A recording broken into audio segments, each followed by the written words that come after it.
The box was inside an old book closet, behind a set of books no one had been very interested in. Opening it up, I found a set of almost 100 negatives, each one stored in a wax sleeve, with my father's neat handwriting on top. In fountain pen, July 1953, June 1953, and so on. There was also a roll of printed contacts, spooled around a hollow cardboard spindle. I thought that was a strange way to store things. At each bend, at least one photo was getting twisted.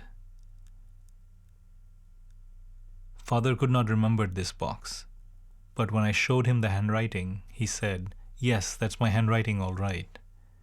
And so it had to be, that mixture of decipherable script and pause.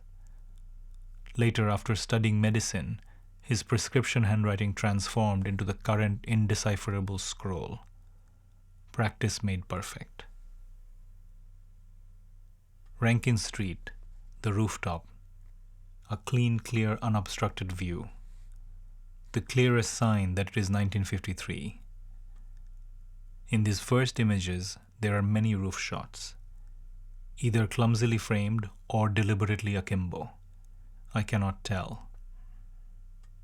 Father cannot remember the photos. He does remember this was his first year with a camera, but he cannot remember taking these pictures.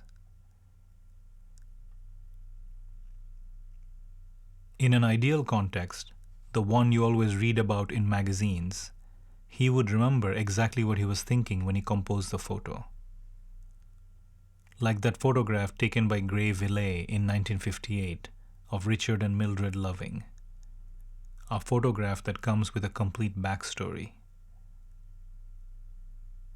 In 1958, Richard and Mildred Loving were arrested in a nighttime raid in their bedroom by the sheriff of Caroline County, Virginia. Their crime? Being married to each other.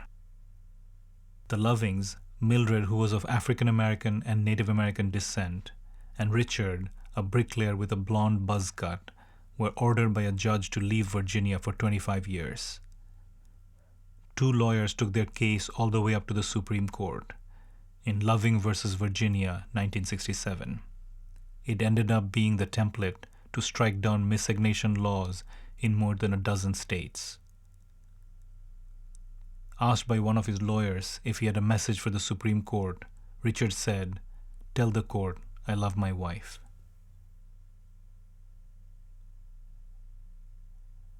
Father doesn't recall the details, so I look for familiar faces instead. Besides that cooperative cat, on whom he used up many rounds of film, most of the photos are of my aunts. There were 7 sisters and 3 brothers, all living inside that one house on Rankin Street.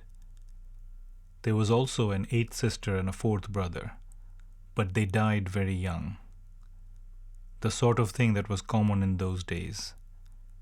Tuberculosis or typhoid, these would always be fatal.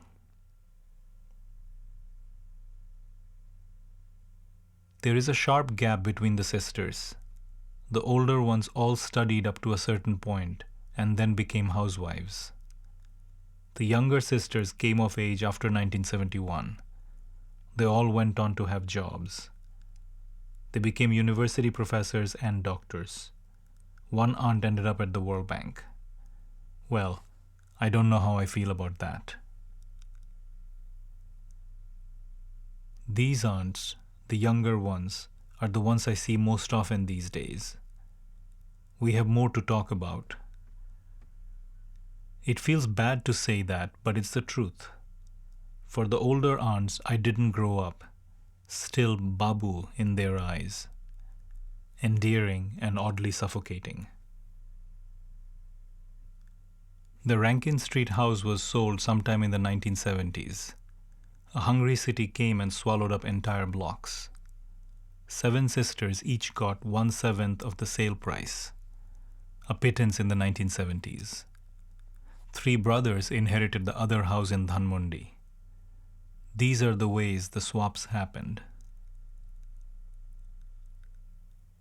Father has no stories. He can't find any negatives after 1953. From 1954 to 1971, everything is gone. During the war, that was the first thing to disappear. In Rajshahi, another old man mournfully talked about his lost diaries. But he also confided to me his wife managed to save the saris. The judgment is implicit. When father snaps family events now, the images are hopelessly plain. I mourn the loss of his possibilities. Abba, please turn off the flash. I request for the 100th time. Without flash, everything looks dark, he replies. Then he grumbles. I can see it in his eyes. My son is trying to teach me photography. But maybe he's smiling inside.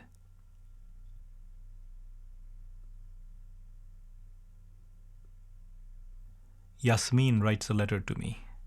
She says, we have to use flash these days. The flash keeps us in the pleasant darkness, so the shadows that show our stories, our faces, the worries in our irises, our wrinkles of almost forced smiles, these things are all hidden in the bright light. It is easier to use flash. It is more comfortable. Why not think of comfort when the alternative forces us to face divisions of memories of properties, homes, lives, and children? A life that no one but he who did not use flash in 1953 could ever put together again. Father says he took all the photos, but there are 3 where he is inside the frame, posing with a cousin, lying on a chowki, standing in front of a calendar. The date says it is April 1953. Who took this picture? He says he can't remember.